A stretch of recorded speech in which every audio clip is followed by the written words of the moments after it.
नमस्कार दोस्तों, स्वागत है आपका A to Z स्टोरीज अद्भुत ऑफिशियल पर। साधु संत फकीर गुरु रहबरों की सदा ही जय जयकार। भैरव तंत्र विज्ञान सूत्र विधि 40वीं ध्वनि संबंधी ये चौथी विधि है। शिव पार्वती से कहते हैं, निर्ध्वनि में जागो। किसी भी अक्षर के उच्चारण के आरंभ में और उसके क्रमिक परिष्कार में निर्ध्वनि में जागो। कभी कभी गुरुओं ने इस विधि का खूब उपयोग किया है और उनके अपने नए नए ढंग हैं। उदाहरण के लिए, अगर तुम किसी जैन गुरु के झोंपड़े पर जाओ तो वे अचानक एक चीख मारेगा और उससे तुम चौंक उठोगे। लेकिन अगर तुम खोजोगे तो तुम्हें पता चलेगा कि वे तुम्हें महज जगाने के लिए ऐसा कर रहा है। कोई भी आकस्मिक बात जगाती है, वे आकस्मिकता तुम्हारी नींद तोड़ देती है। सामान्य हम सोए रहते हैं, जब तक कुछ गड़बड़ी ना हो हम नींद से नहीं जागते। नींद में ही हम चलते हैं, नींद में ही हम काम करते हैं। यही कारण है कि हमें अपने सोए होने का पता नहीं चलता। तुम दफ्तर जाते हो, तुम गाड़ी चलाते हो, तुम लौट कर घर आते हो और अपने बच्चों को दुलार करते हो।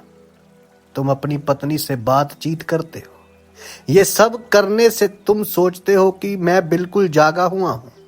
तुम सोचते हो कि मैं सोया सोया ये काम कैसे कर सकता हूं। लेकिन क्या तुम जानते हो कि ऐसे लोग हैं जो नींद में चलते हैं? क्या तुम्हें नींद में चलने वालों के बारे में कुछ खबर है? नींद में चलने वालों की आंखें खुली होती हैं और वे सोए रहते हैं, और इसी हालत में वे अनेक काम कर गुजरते हैं। लेकिन दूसरी सुबह उन्हें याद भी नहीं रहता कि नींद में मैंने क्या क्या किया। वे यहां तक कर सकते हैं कि दूसरे दिन थाने चले जाएं और रपट दर्ज कराएं कि कोई व्यक्ति रात उनके घर आया था और उपद्रव कर रहा था, और बाद में पता चलता है कि ये सारा उपद्रव उन्होंने ही किया था। वे ही रात में सोए सोए उठाते हैं, चलते फिरते हैं, काम कर गुजरते हैं, फिर जाकर बिस्तर में सो जाते हैं। अगली सुबह उन्हें बिल्कुल याद नहीं रहता कि क्या क्या हुआ है। वे नींद में दरवाजे तक खोल लेते हैं, चाबी से ताले तक खोलते हैं। वे अनेक काम कर गुजरते हैं, उनकी आंखें खुली रहती हैं और वे नींद में होते हैं। किसी गहरे अर्थ में हम सब नींद में चलने वाले हैं। तुम अपने दफ्तर जा सकते हो, तुम लौट कर आ सकते हो, तुम अनेक काम कर सकते हो, तुम वही वही बात दोहराते रह सकते हो। तुम अपनी पत्नी को कहोगे कि मैं तुम्हें प्रेम करता हूं, और इस कहने में कुछ मतलब नहीं होगा। शब्द मात्र यांत्रिक होंगे। तुम्हें इसका बोध भी नहीं रहेगा कि तुम अपनी पत्नी से कहते हो कि मैं तुम्हें प्रेम करता हूं। जागृत पुरुष के लिए यह सारा जगत नींद में चलने वालों का जगत है। यह नींद टूट सकती है, उसके लिए कुछ विधियों का प्रयोग करना होगा। यह विधि कहती है, किसी भी अक्षर के उच्चारण के आरंभ में और उसके क्रमिक परिष्कार में निर्ध्वनि में जागो। किसी ध्वनि किसी अक्षर के साथ प्रयोग करो। उदाहरण के लिए, ओम के साथ ही प्रयोग करो। उसके आरंभ में ही जागो।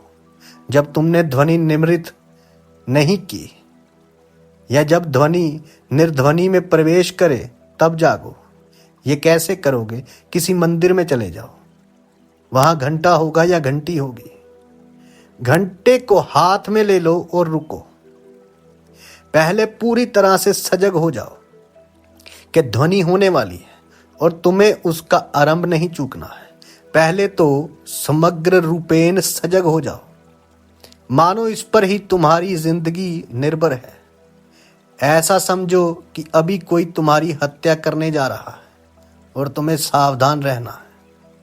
ऐसी सावधान रहो मानो कि ये तुम्हारी मृत्यु बनने वाली है। और यदि तुम्हारे मन में कोई विचार चल रहा हो तो अभी रुको, क्योंकि विचार नींद है। इसे समझो, विचार के रहे तुम सजग नहीं हो सकते, और जब तुम सजग होते हो तो विचार नहीं रहता है। रुको, जब लगे कि अब मन निर्विचार हो गया, कि अब मन में कोई विचार नहीं है, सब बादल छंट गए हैं, तब ध्वनि के साथ गति करो। पहले जब ध्वनि नहीं है तब उस पर ध्यान दो, और फिर आंखें बंद कर लो, और जब ध्वनि हो, घंटा बजे, तब ध्वनि के साथ गति करो। ध्वनि धीमी से धीमी, सूक्ष्म से सूक्ष्म होती जाएगी और फिर खो जाएगी। इस ध्वनि के साथ यात्रा करो, सजग और सावधान रहो। ध्वनि के साथ उसके अंत तक यात्रा करो, उसके दोनों छोरों को, आरंभ और अंत को देखो। पहले किसी बाहरी ध्वनि के साथ घंटा या घंटी के साथ प्रयोग करो, फिर आंख बंद करके भीतर किसी अक्षर का, ओम या किसी अन्य अक्षर का उच्चार करो, उसके साथ वही प्रयोग करो। यह कठिन होगा, इसलिए हम पहले बाहर की ध्वनि के साथ प्रयोग करते हैं। जब बाहर करने में सक्षम हो जाओगे तो भीतर करना भी आसान होगा। जब भीतर करो, उस क्षण को प्रतीक्षा करो जब मन खाली हो जाए, और फिर भीतर ध्वनि निर्मित करो, उसे अनुभव करो, उसके साथ गति करो, तब तक वे बिल्कुल ना खो जाए, जब तक वे बिल्कुल ना खो जाए। इस प्रयोग को करने में समय लगेगा, कुछ महीने लग जाएंगे, कम से कम 3 महीने। 3 महीनों में तुम बहुत ज्यादा सजग हो जाओगे, अधिकाधिक जागरूक हो जाओगे। ध्वनि पूर्व अवस्था और ध्वनि के बाद की अवस्था का निरीक्षण करना है, कुछ भी नहीं चूकना है। और जब तुम इतने सजग हो जाओ कि ध्वनि के आद और अंत को देख सको, तो प्रक्रिया के द्वारा तुम बिल्कुल भिन्न व्यक्ति हो जाओगे। कभी कभी ये अविश्वसनीय ऐसा लगता है कि ऐसी सरल विधियों से रूपांतरण कैसे हो सकता है। आदमी इतना अशांत है, दुखी और संतप्त है, और ये विधियां इतनी सरल मालूम देती हैं। ये विधियां धोखाधड़ी जैसी लगती हैं। अगर तुम कृष्ण मूर्ति के पास जाओ और उनसे कहो कि ये एक विधि है, तो कहेंगे कि ये एक मानसिक धोखाधड़ी है। इसके धोखे में मत पड़ो, इसे भूल जाओ, इसे छोड़ो। देखने पर तो वे ऐसी ही लगती है, धोखे जैसी लगती है। ऐसी सरल विधियों से तुम रूपांतरित कैसे हो सकते हो? लेकिन तुम्हें पता नहीं, वे सरल नहीं। तुम जब उनका प्रयोग करोगे तब पता चलेगा कि वे कितनी कठिन है। मुझसे उनके बारे में सुनकर तुम्हें लगता है कि वे सरल है।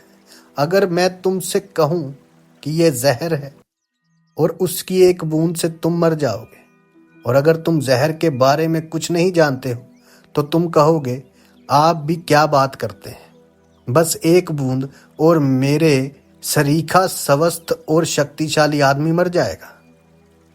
अगर तुम्हें जहर के संबंध में कुछ नहीं पता है तो ही तुम ऐसा कह सकते हो।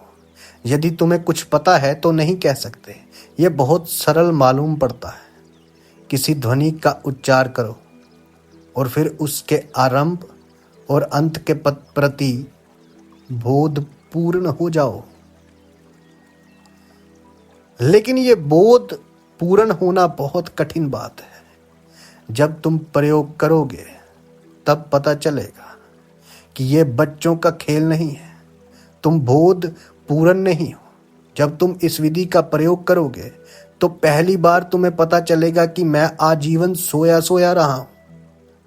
अभी तो तुम समझते हो कि मैं जागा हुआ हूं, सजग हूं। इसका प्रयोग करो। किसी भी छोटी चीज के साथ प्रयोग करो। अपने को कहो कि मैं लगातार 10 श्वासों के प्रति सजग रहूंगा, बोध पूर्ण रहूंगा, और फिर श्वासों की गिनती करो। सिर्फ 10 श्वासों की बात है। अपने को कहो कि मैं सजग रहूंगा और 1 से 10 तक गिनूंगा।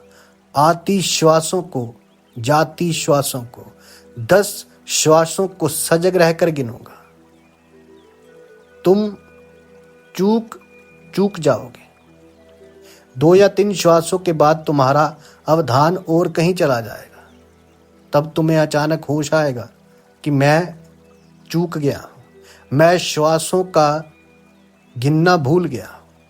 या अगर गिन भी लोगे तो 10 तक गिनने के बाद पता चलेगा कि मैंने बेहोशी में गिनी है, मैं जागरूक नहीं रहा। सजगता अत्यंत कठिन बात है। ऐसे मत सोचो कि ये उपाय सरल है। विधि जो भी हो, सजगता साधनी है, उसे बोध पूर्वक करना है। बाकी चीजें सिर्फ सहयोगी हो।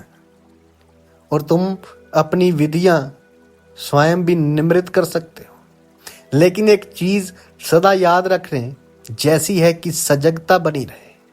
नींद में तुम कुछ भी कर सकते हो, उसमें कोई समस्या नहीं।